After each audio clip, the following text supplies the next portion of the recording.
โย่ให้สบายดีท่านผู้ชมทุกท่านเลยเนาะโอเควันนี้มาอยู่ขอยนะจอนนี่หรือว่าแจ็คกี้แมนชาแนลเนาะโอเควันนี้คอยสิมาอ่าโปรโมทชาแนลเนาะอ่าก็จะเป็นชาแนลของไผ่กับไปเบิ่งกันเลยดีกว่าเนาะโอเค let's go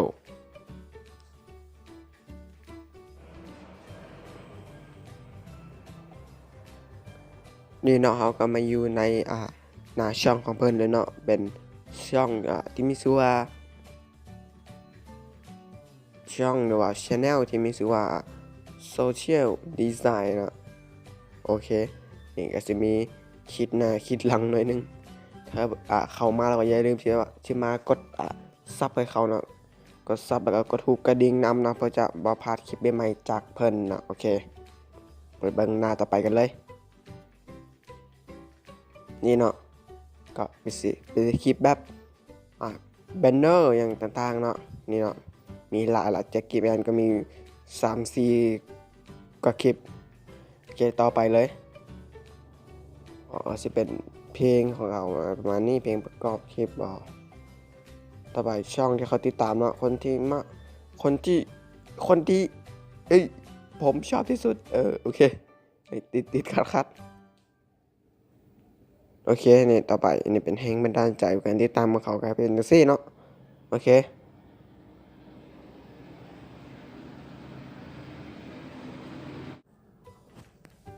นี่เนาะก็สิมาเบิ่งเกี่ยวกับของเขาเนาะต่อไป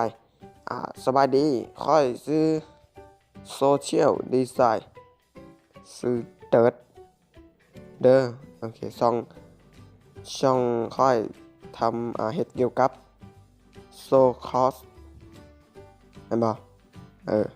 สินค้านี่เนาะ MC Banner 10 True แล้วก็อย่างว่านี่ก็ Banner คือกัน30 True 30 Wallet โอเคแล้วต่อไปเป็นจุดชำระเงินเบอร์ wallet เนาะนี่0613689450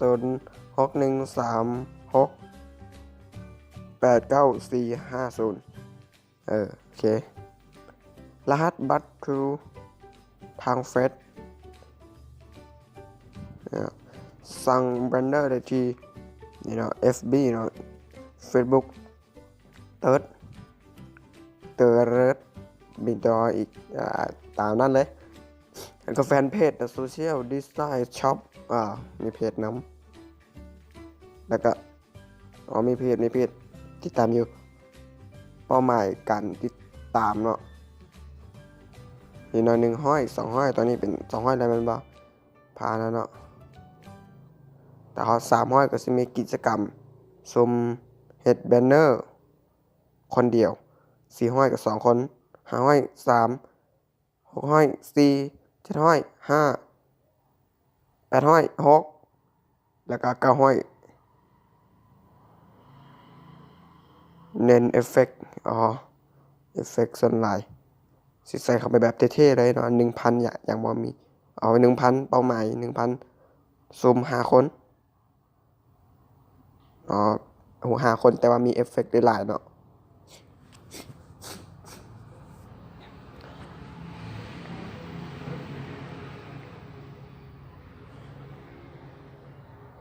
โอเคต่อไปเป็นอย่าลืมที่จะกดไลค์เนาะอย่าลืมที่จะกดไลค์กดแชร์แล้วก็คอมเมนต์แล้วก็กดซับนำเนาะขอบใจที่กดเด้อขอบใจที่มารับชมโอเคเข้าโฮมสมาชิกYouTube เนาะวันที่20มีนาเดือน3เนาะ2016เนาะนี่ก็เป็นไลน์ของเขากดเข้าไปได้เลยเป็น Google แล้วก็ Facebook อยู่เนาะวิวของเขาก็มี 1,246 วิวเนาะแล้วก็ผู้ติดตามก็มี244คนเนาะก็ไปสั่งแบนเนอร์เพิ่นได้เท่นี่สิให้แชร์เบิ่งไปนี่เข้าไป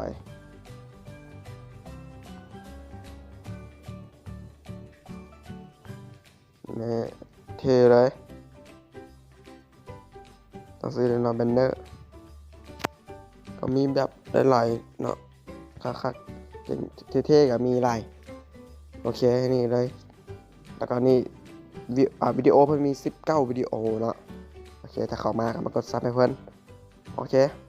ก็ถือว่าจบลงไปแล้วเนาะโอเคถ้าไผนำมาคลิปนี้หรือว่าคลิปใดเนาะอย่าลืมที่จะกดไลค์กดแชร์กด Subscribe เป็นกำลังใจในการเฮ็ดคลิปต่อไป